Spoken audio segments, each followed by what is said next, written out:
Assalomu alaykum qadrli do'stlar. Bugun geranimizni tuprog'ini almashtiramiz va sizlarga geran uchun bitta zo'r unumdor tuproq tayyorlashni ko'rsatib beraman.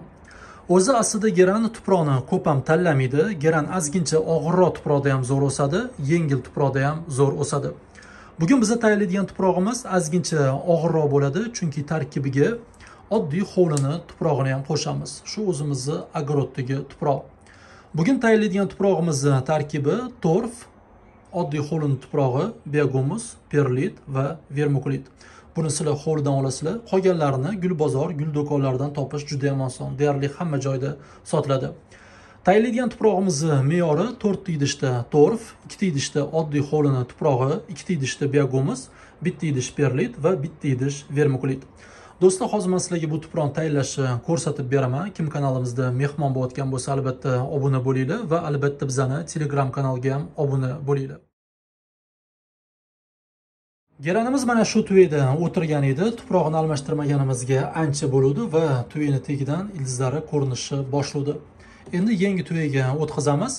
Faqat geranni birdaniga katta tuvayga, juda ham katta tuvayga o'tkazib yormanglar. Yangi tuvayga eskisidan ozgincha kattaroq bo'lsa yetadi.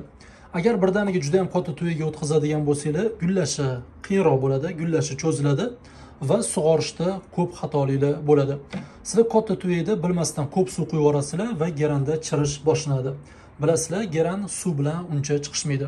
Do'stlar, endi tuproq tayyorlash maslagiga ko'rsatib beraman. Tuprog'imizning asosi bu oddiy verxavoy torf. Misol uchun ko'k qopli agrobalt, sariq qopli agrobalt ishlatsanglar bo'ladi. Bu har qanaqa gul do'kon, gul bozorlarida sotiladi.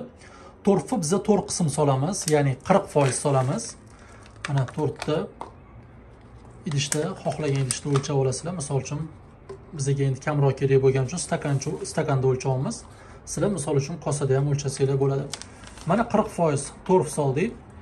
Endi 20% oddiy hovlini tuprog'ini solamiz. Sizlar misol uchun sap-sariq loy tuproqni ham bemalol ishlatsanglar ham bo'ladi, faqat 2 qismdan ko'p bo'lmasin. 20% dan ko'p bo'lmasin. Mana 20% oddiy hovlini tuprog'ini solamiz. 20% ikkita qism biagumus solamiz. Biagumus ham hamma yoqda sotiladi. Biagumus bilasizlar, bu chuvalchen chiqazgan tuproq bo'ladi. Va bitta qismdan perlit, vermikulit solamiz 10% dan. Mana oddiy perlit. Perlit mayda, yirik farqi yo'q. Va mana 10% bitta qism vermikulit. Vermikulit ham mayda, yirik farqi yo'q. Faqat kukun shaklida bo'lmasa bo'ldi. Mana hammasini soldik, endi aralashtiramiz.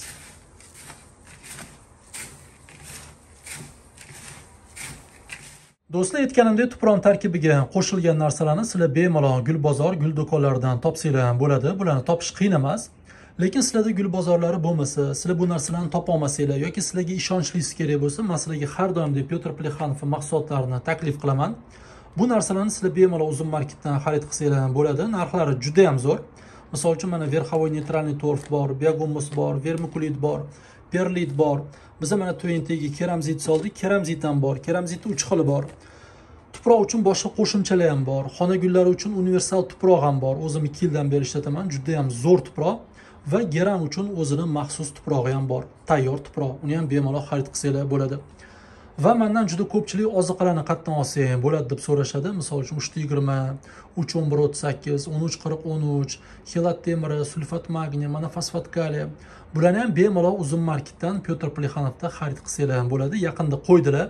Narxlari juda ham zo'r. Yaqinda skidka ham bo'ladi. 50 gram, 100 gram, 200 gram bor.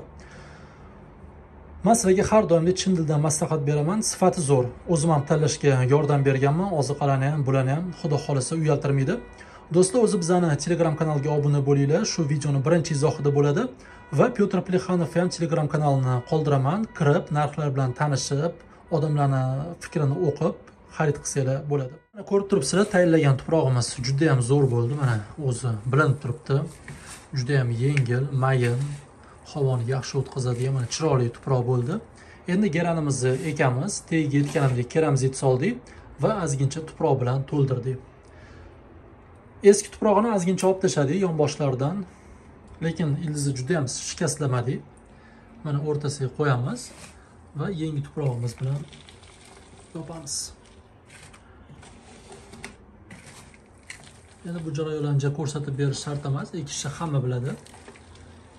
Asosan men sizlarga tuproq tayyorlashni ko'rsatib bermoqchi edim. Ekkandan keyin suvni darhol quymaylik. Geran uchun suv darhol quyish shart emas. 2-3 kundan keyin quysangiz juda ham zo'r bo'ladi. Ozgincha ildizga ko'nikishga vaqt beramiz va 2-3 kundan keyin suv quyamiz. Do'stlar, sog' bo'linglar, salomat bo'linglar. Keyingi videolarda Xudo xolisa ko'rishamiz.